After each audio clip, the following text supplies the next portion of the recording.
I've been kindly sent two of these monitor lamps from Quntis. Now there's a laptop version which clips onto the top of the laptop, and there's a monitor version which kind of sits on the top and has kind of an adjustable clamp for it.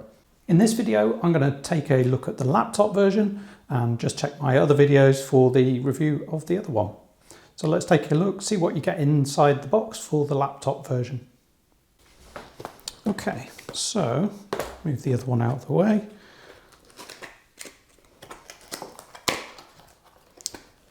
Now, it's in like a nice velvety bag, and the other stuff that you get an adjustment Allen key here and the user manual, and then the unit is inside there. So I guess that is useful if you are travelling around. It's not going to get in there into your laptop and scratch anything.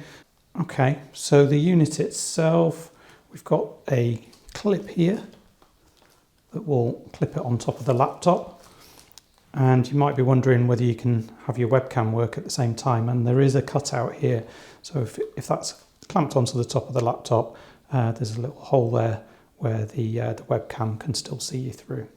So you've got the lamp underneath here, and then turning it round, got the touch buttons on the top. That isn't a touch button, that's the light sensor, so this can auto dim depending on the light levels in the room.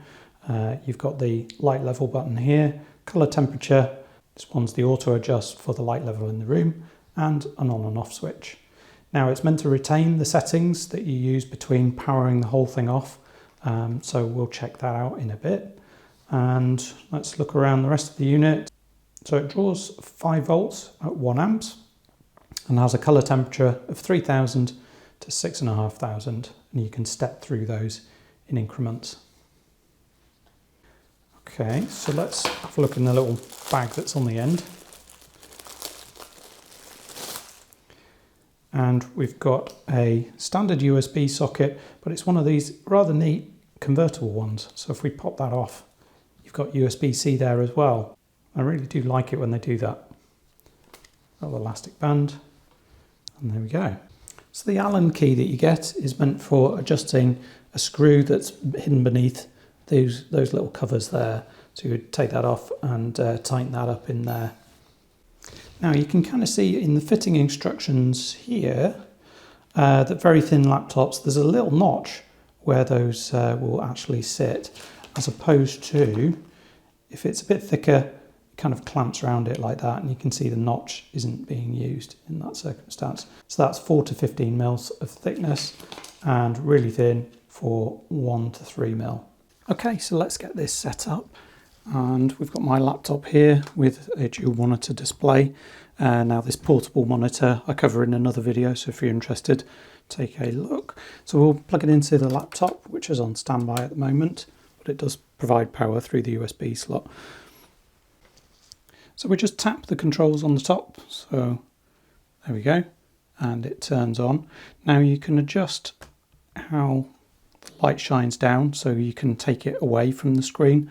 As you can kind of see, there's a fair amount of dust on the screen. It does need a clean, but it will highlight the dust depending on the angle of the light.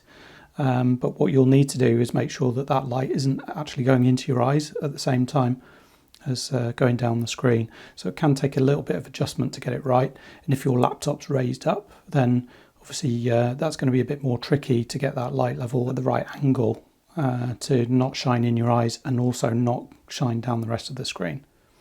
So touching the controls, got the brightness level there, stepping through the different brightness levels, and then we've got colour temperature.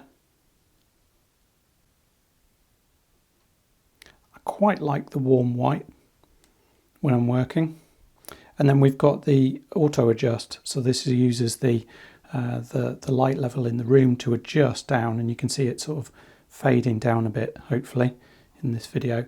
Now the light sensor here is actually quite sensitive, so that when there's light behind me and it sort of my shadow gets in the way, then that light level can bounce up and down. I'd rather they kind of average it over a longer period of time, because as I'd sort of like move around just doing some work, I've noticed out of the corner of my eye this light level just twitching and going up and down. So I think that could be a bit of an improvement. Now, even if it's super bright in the room and you've set it on this ambient light level, the whole thing doesn't switch off completely. I've shone a really bright light into that sensor and there's always a low level light coming out of it. It's also worth noting that if you just pull the power and then reattach it, then it will save whatever you've been doing, including the ambient light level.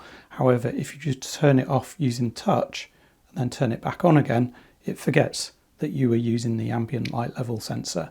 So that could be a bit of an improvement as well. I'd rather it remembered that I was in that mode and not forget it.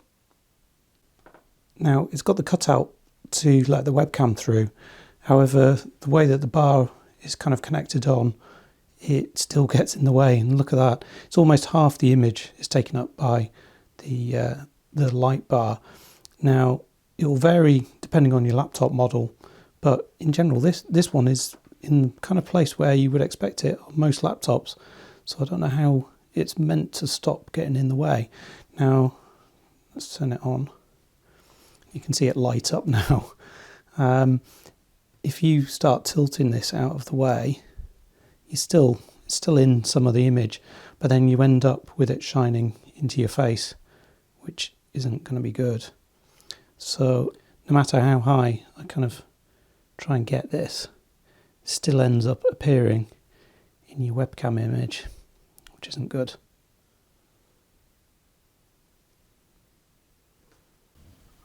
Also kind of worry that the amount of pinching in that this does into the bezel, it's a fairly strong clip, obviously, to keep it in place, but you can kind of see the plastic flexing as you grip it on. Now, this second monitor that I've got is a portable monitor, so it's actually quite thin, about 1 centimetre depth, and we can take this and bring it round. The cable's a little bit short, I need to reroute it, but that quite happily clips onto the top of there, no problem. And the same adjustments can be made with how we shine the light down onto the desk versus into your eyes and then onto the monitor. You can adjust that to how you want it. So I've shut the blind and you can kind of see that this is where it really comes into its own. So this is on the lowest light level setting. Hopefully the exposure on the camera kind of gives you an idea that it's sort of gloomy but not too bad. I could work like this. We'll increase the brightness levels. So that's your maximum brightness. That really does help light up your work area. There's no other lights in this room, and it's really going to help light up your workspace and reduce eye strain issues. Let's put on the ambient light mode. Kind of see that flicker slightly, and I think it's maintaining pretty much at maximum brightness.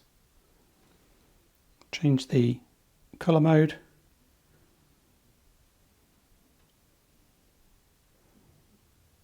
You're going into a bluer kind of light. I much prefer sort of a warmer colour, but that's down to personal preference. So overall, quite happy with this. I think it has some issues, like forgetting which mode it's in when you use the power switch on the device itself to turn it on and off. And also with that issue with the webcam, and it appearing into the webcam image. Obviously, if you're using your webcam all the time, then that's going to be a bit of an annoyance. You're going to have to take it off, basically, if you are doing any Zoom or Teams calls. There is a non-Pro version of this, and I think the main difference between the Pro and the non-Pro is this stepless brightness level and color temperature. So if you press and hold, it will start fading through the brightness levels. So you can fade up and fade down. You can also do the same with the color temperature. So that will fade through the different color temperatures. Press and hold and it will take you back through. So I'd probably recommend having a look at the other video I've got, which shows you the desktop version. Now, if you are absolutely a road warrior and you need to take this in your laptop bag wherever you go, then this is probably the one to get, and you're only using it with a laptop. The desktop version, whilst it's heavier and not really practical for taking around, if you are just at home and you just want this with your desktop setup, which might include a laptop, then the desktop version is a bit more flexible. The style is better, in my opinion, and it doesn't actually get in the way of the webcam. So take a look, see what you think. Let me know in the comments if you've got any questions. Hope this video has helped, and I'll see you next time.